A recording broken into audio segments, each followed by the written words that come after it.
ताजमहल प्रेम का अमर प्रतीक। भारत के इतिहास में कई ऐसी कहानियां दर्ज हैं जो आज भी लोगों के दिलों में जिंदा हैं।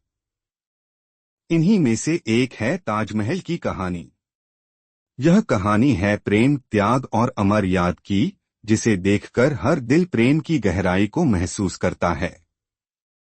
ताजमहल सिर्फ एक इमारत नहीं, बल्कि एक अमर प्रेम की निशानी है। यह कहानी है मुगल सम्राट शाहजहां और उनकी प्रिय पत्नी मुमताज महल की। मुमताज शाहजहां की सबसे चहेती बेगम थीं। दोनों एक दूसरे से बेहद प्रेम करते थे। कहते हैं मुमताज शाहजहां की आंखों का तारा थीं और दोनों का साथ हर पल अटूट था। मुमताज न केवल रूपवती थीं, बल्कि करुणामयी और समझदार भी थीं। साल 1631 में जब मुमताज महल अपने 14वें बच्चे को जन्म दे रही थीं, तभी उनका स्वर्गवास हो गया। शाहजहां पर इस दुख का पहाड़ टूट पड़ा। वे गहरे शोक में डूब गए और उनकी दुनिया वीरान हो गई। मुमताज से किए गए अपने प्रेम को अमर बनाने के लिए शाहजहां ने निश्चय किया कि वे मुमताज की याद में एक ऐसा मकबरा बनवाएंगे जिसकी सुंदरता और भव्यता सदा के लिए अमर रहेगी। शाहजहां ने देश विदेश के कारीगरों, शिल्पकारों और स्थापत्य कला के जानकारों को आगरा बुलवाया।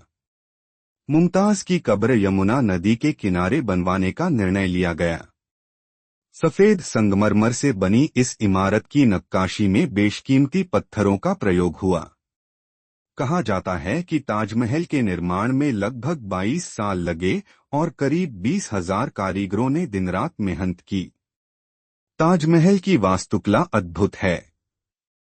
इसकी ऊंचाई, गुंबद, चारों ओर के मीनार, बाग बगीचे और पानी की नहरें, सब कुछ इतने सुंदर ढंग से बनाया गया है कि देखने वाला मंत्रमुग्ध रह जाता है।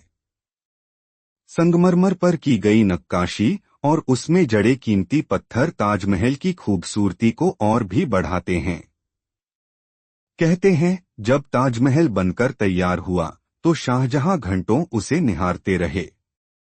चांदनी रात में जब ताजमहल पर चांद की रोशनी पड़ती है तो लगता है मानो धरती पर स्वर्ग उतर आया हो। मुमताज की कब्र ताजमहल के बीचों बीच बनी हुई है और उसके पास ही बाद में शाहजहां को भी दफनाया गया। आज भी ताजमहल प्रेम का सबसे बड़ा प्रतीक माना जाता है। हर साल देश विदेश से लाखों सैलानी इसे देखने आते हैं। ताजमहल न केवल भारत की शान है, बल्कि पूरी दुनिया में प्रेम की अमर निशानी के रूप में जाना जाता है।